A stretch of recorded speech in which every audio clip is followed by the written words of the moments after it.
We are up to video number 30 now, and we have discussed many things so far.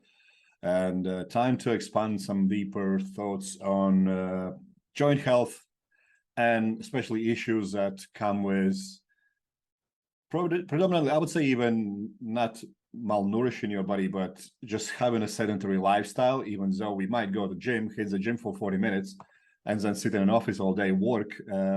It's out in my eyes, it's still sedentary lifestyle. So what are your thoughts on this? And you could take us through a journey of everything that happens that can hold us back from, first of all, having a high quality of life. Then second of all, training efficiently, because a lot of times I have people who are really excited and starting their journey in its gym, and 1 week, 2 weeks in, elbow starts to ache, shoulder starts to ache, many other things. So what exactly actually is happening there, and how to combat that, and what other things are happening? Is it just some kind of inflammation in a joint, or maybe there is something else in the background that we don't even see? So I'll let you lead with that. So first off, I would say it ties directly into the few episodes that we've done before, where this is a modern issue, not just a sedentary issue. The reason why I say that is because of more and more wireless communication that basically you're interacting with all the time. So even though, like you mentioned, you might go to the gym, and everybody it gets told that if you go to the gym and you weight train, you're going to grow better bones, right? Which is a net positive for anybody aging, right? But the people that are going to benefit the most from this is women, right? Women have a high rate of osteoporosis. But one of the main mechanisms for creating thicker bones and better bones and eliminating arthritis, because arthritis is just a calcium deposit in the joints, in soft tissues. Same thing with the calcification of your arteries. So cardiovascular disease, that is calcium being deposited in your arteries and not in your bones. One of the main mechanisms in that is that your bones is actually an electrical circuit. This is well known by any doctor that deals with bones, that bone is piezoelectric. And what that means is when you compress it, it creates electricity.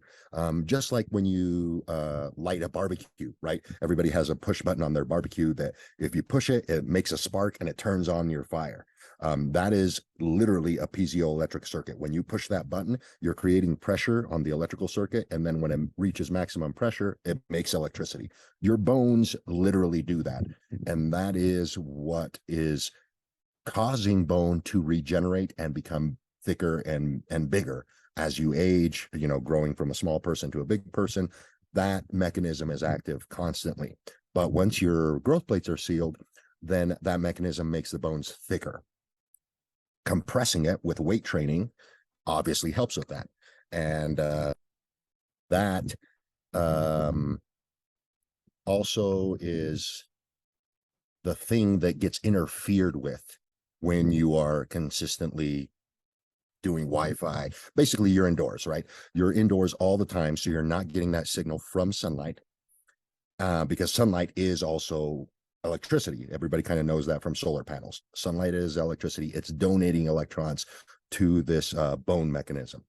But when you're inside all the time, you're disconnected from the sunlight, and if you're consistently around wireless technology, you're interfering with that electrical signal that your bones send.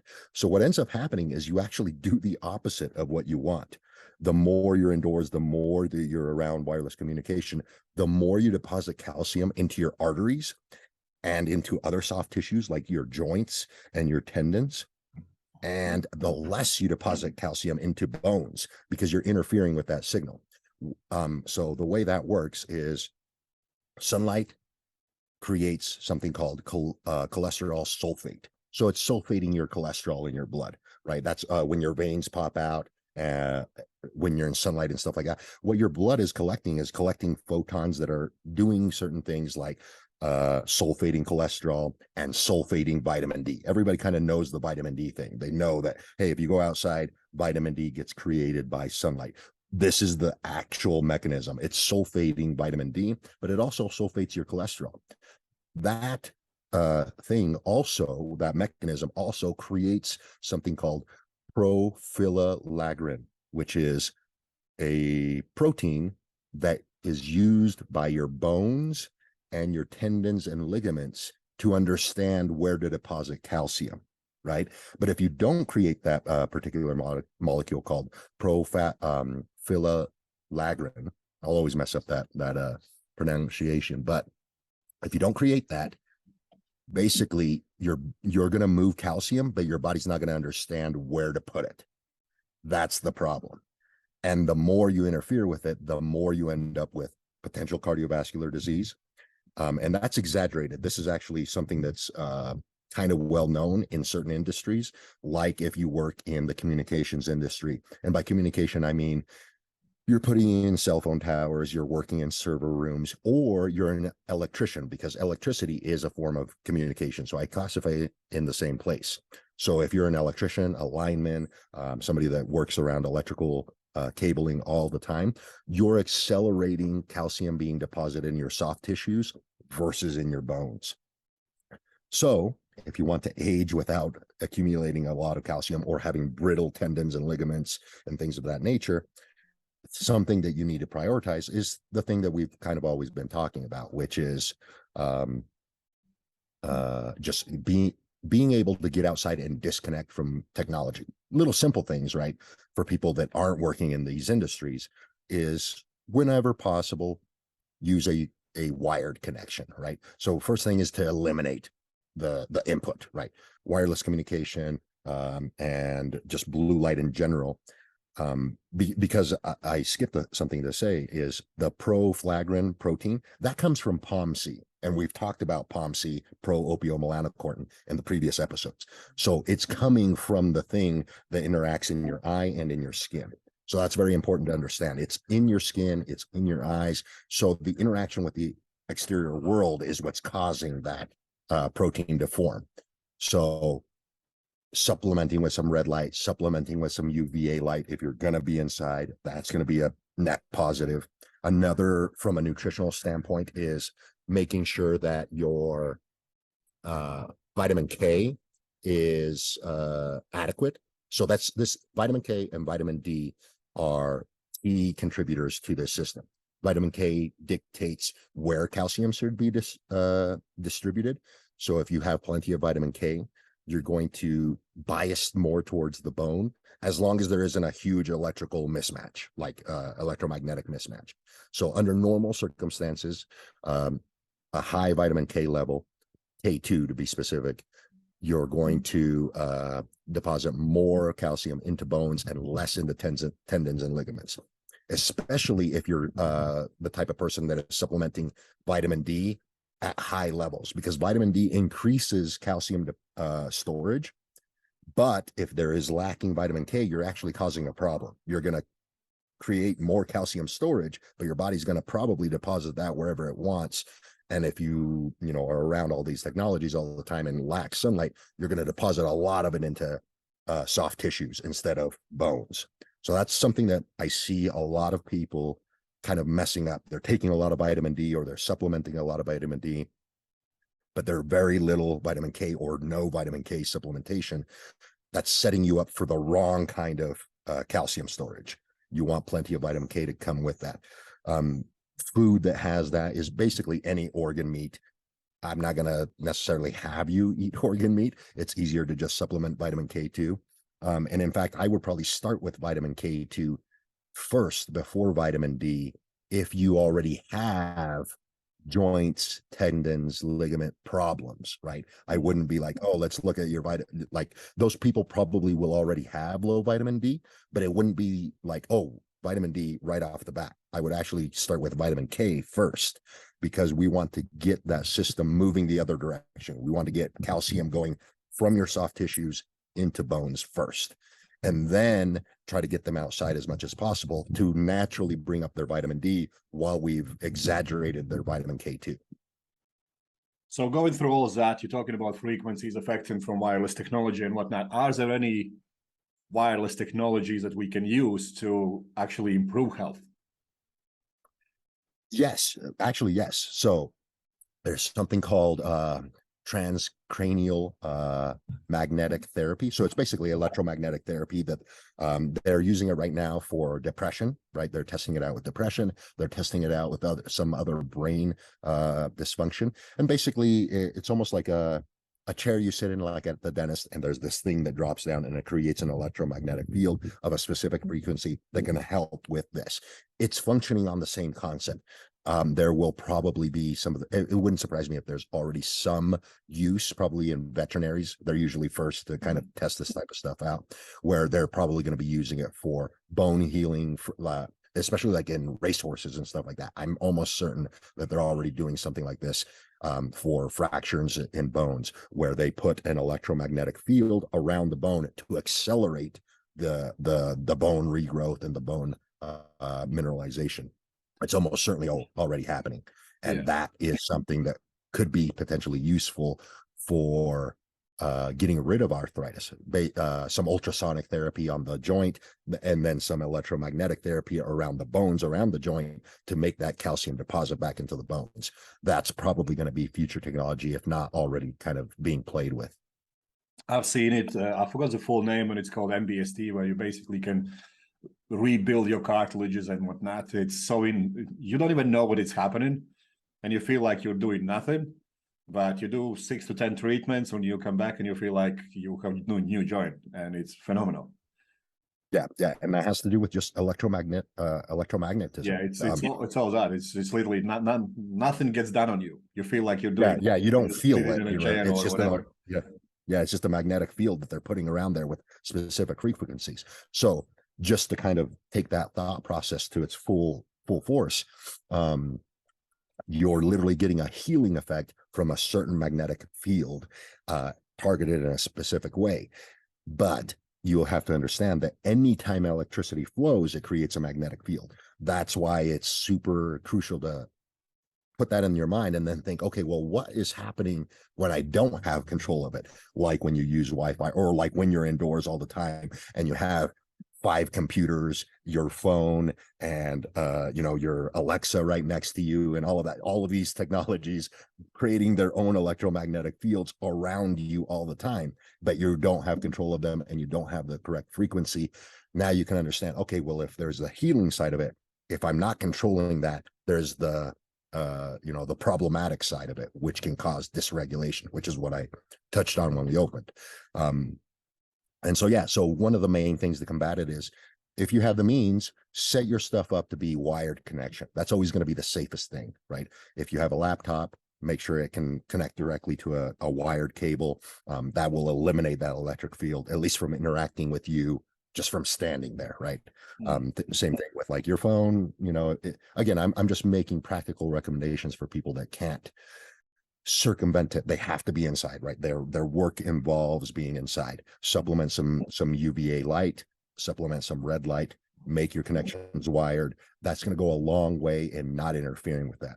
And just like we've talked in our previous episodes, if you can make time, and you should, in the mornings, in the evenings, to get outside and disconnect from that technology while connecting with the electromagnetic field that is correct, right? We've evolved to have electromagnetic field stimulation. It just happens to be the earth and the sun, and not human-made electromagnetic fields. And that will go a long way with just restoring that function. Another thing that we've kind of touched on in previous episodes, especially the one specifically about EMF, is it's not quite as abstract as what we talked about, but electromagnetic fields are just like microwaves. So they're also not just disrupting calcium movement, they're also dehydrating soft tissues, which is what we talked about in that episode. So anything that you can do to hyperhydrate your tissues, which doesn't necessarily mean the water you're drinking, it means the water that your mitochondria are making.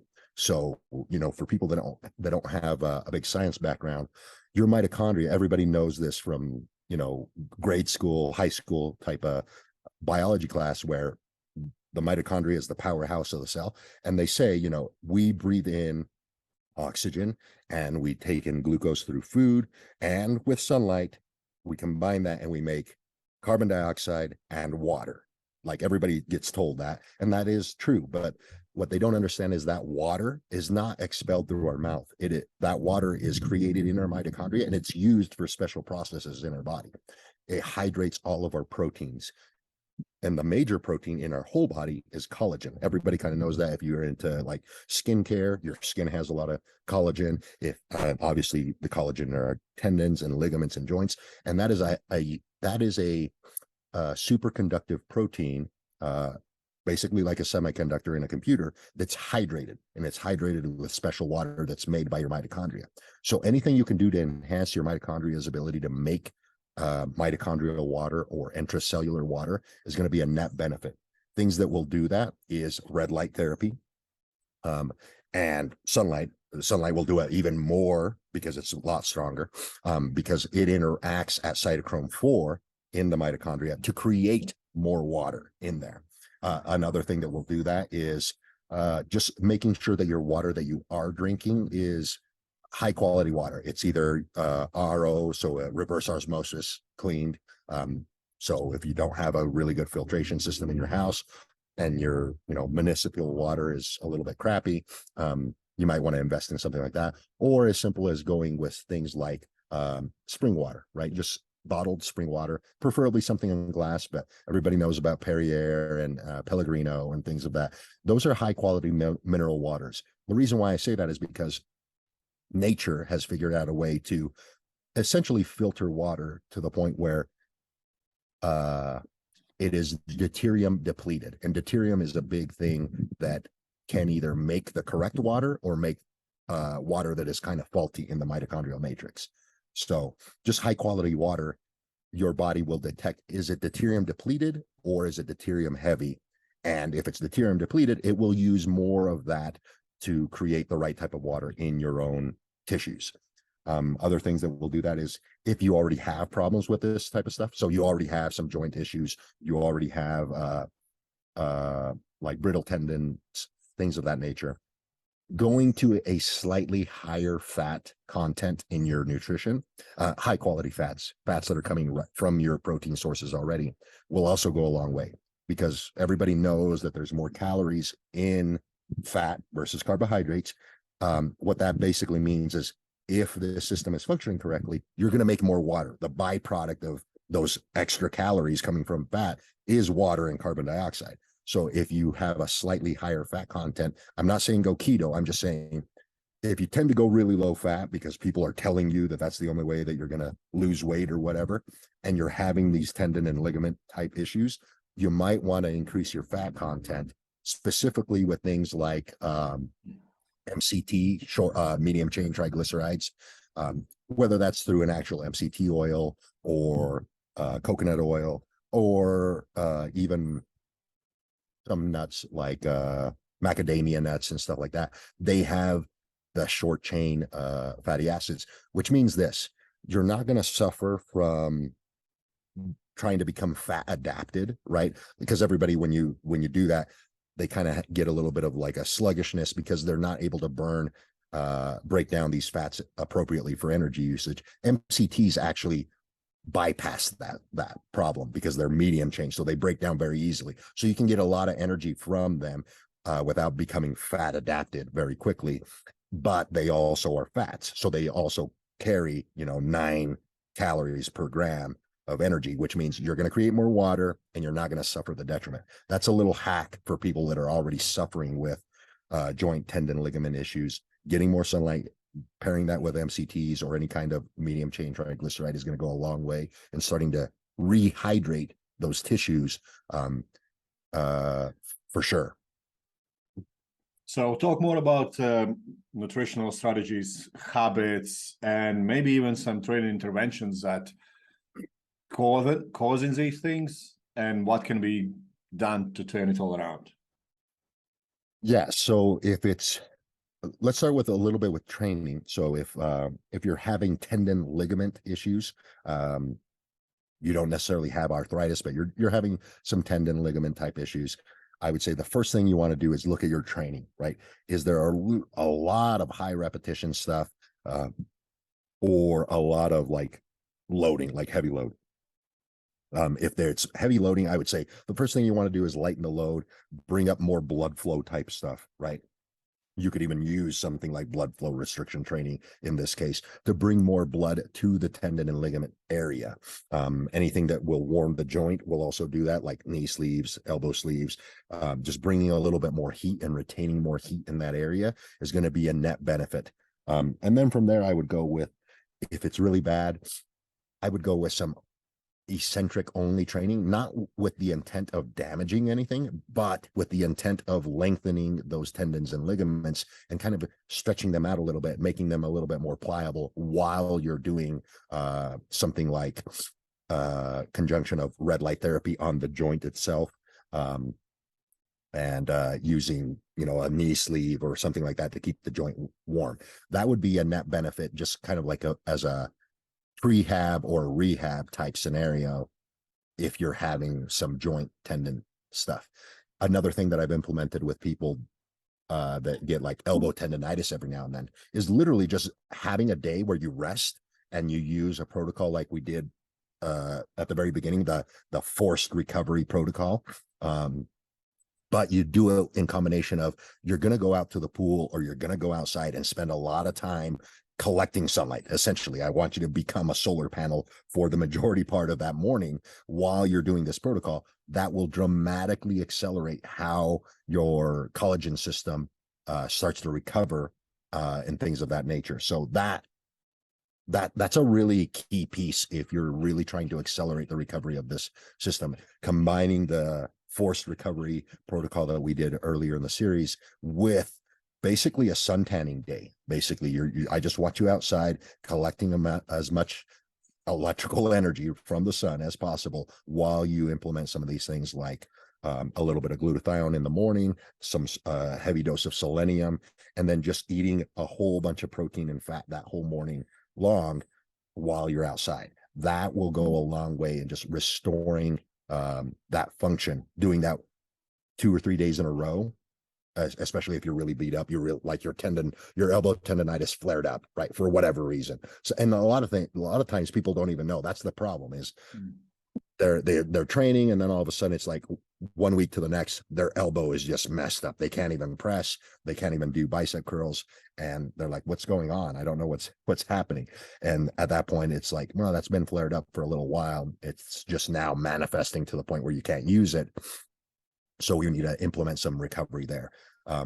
You could even go as far as pairing that with some ultrasonic therapy on the joint itself, and then using a red light therapy box to accelerate that once the sun has gone down.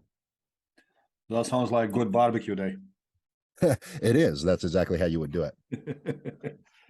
So going from there, what kind of maybe supplements you can include? And in that sense, what I mean is something from like a heavier shelf. We have talked before, maybe some peptides, hormonal stuff, anything like that.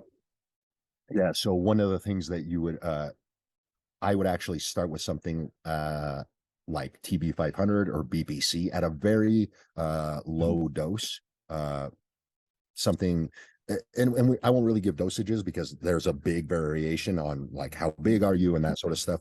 But what it would be is a low dose of like an 8-week course of BPC and TB500, starting with potentially the accelerate or the forced recovery protocol. So essentially you would kick it off with a day with a lot of sunlight, some glutathione, some selenium, and some T4, some thyroid hormone at the end of the day. That would be like day one. You would start your TB500, your BPC 157, and you would take a small dose daily of the BPC and a small dose weekly of the TB. And you would do that for about 6 to 8 weeks. In the middle there, you could implement some other peptides like growth hormone. That would be probably, if that's something that you can get, prescribed to you for that particular thing, that would be something that would be incredibly beneficial for the beginning part of that whole 8 weeks. Basically, the first 4 to 6 weeks, you would pair some growth hormone in there with your TB500 and BPC 157. And then you could cut it off at about the middle, or you could finish it to the end. It really depends on how bad the injury is, and you would just finish out the 8-week course of that. That would be about as far as you would need to go.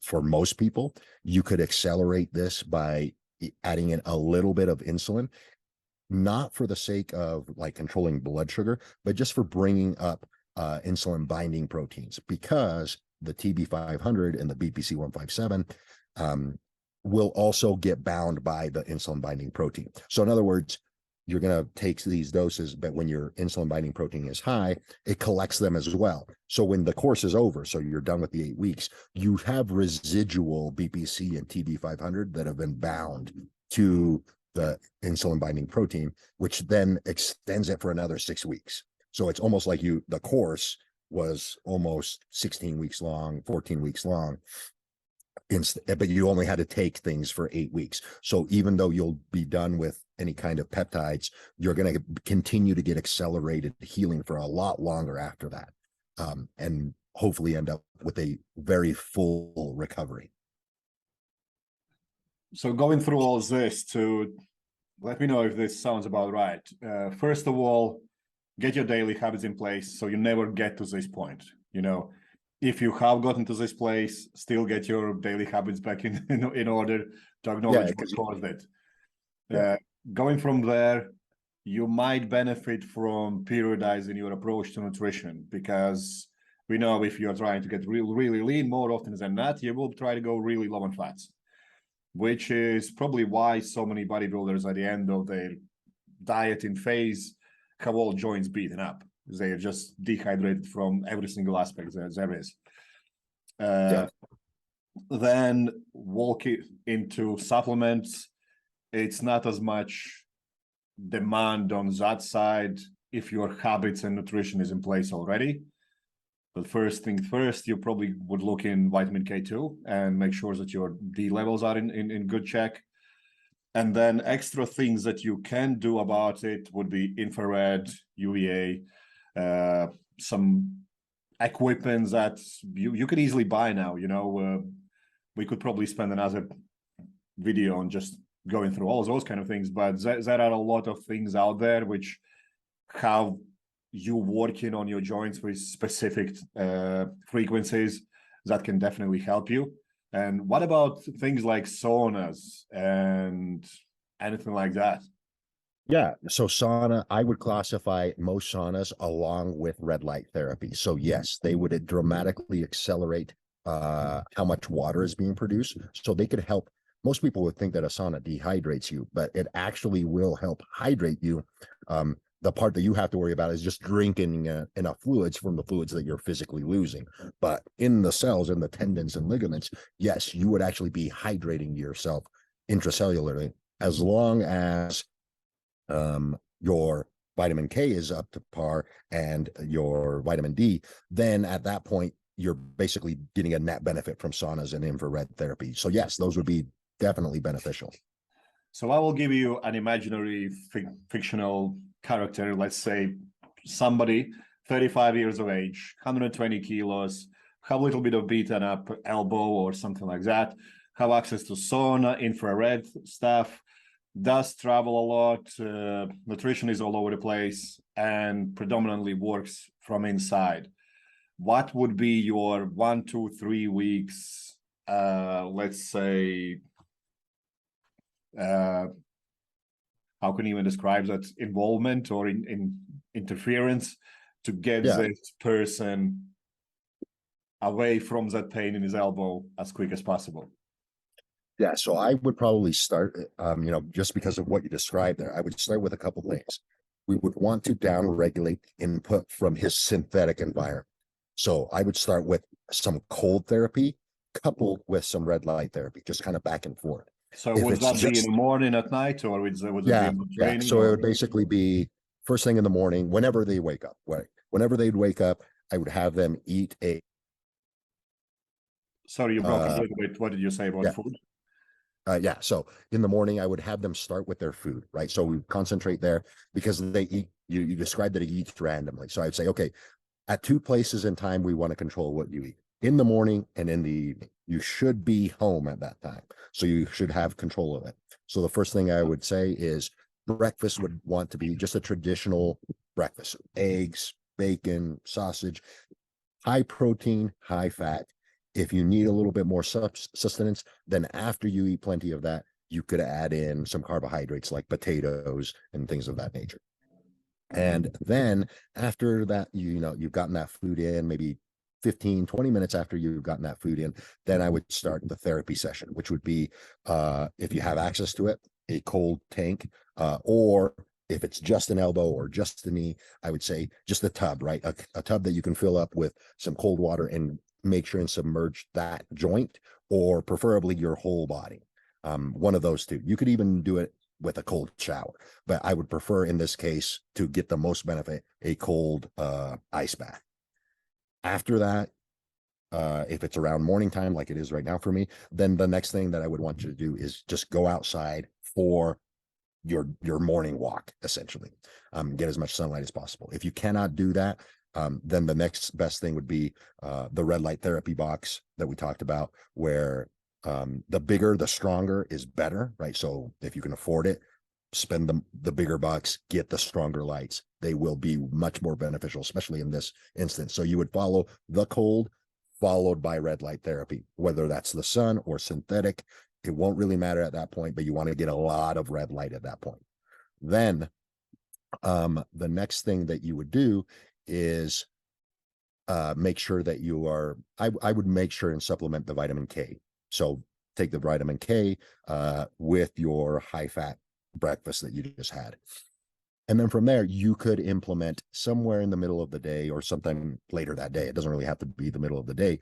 You could either have something like a sonic gun and ultrasonic gun work done on that particular joint, and then follow that with a second session of infrared therapy. That would be ideal for like a second stimulating session for that. And then in the evening, you would essentially do the same thing that you did in the morning. Some kind of a high protein, high fat food combined with some red light therapy, whether that comes from sunlight or red light, won't really make a big difference as long as the red light is powerful enough. That would be kind of like the lifestyle and nutritional thing that I would, make sure this person is doing.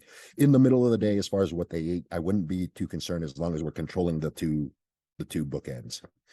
Then as far as super supplements, or however you want to name them, right, that is when I would start what I mentioned before. I would start, if you're going to do it for 3 weeks, I would say something like a little bit of growth hormone daily, like 1 unit of growth hormone daily for these 3 weeks, combined with some BPC and TB500 for the 3 weeks. The doses would be a little bit more aggressive for that time.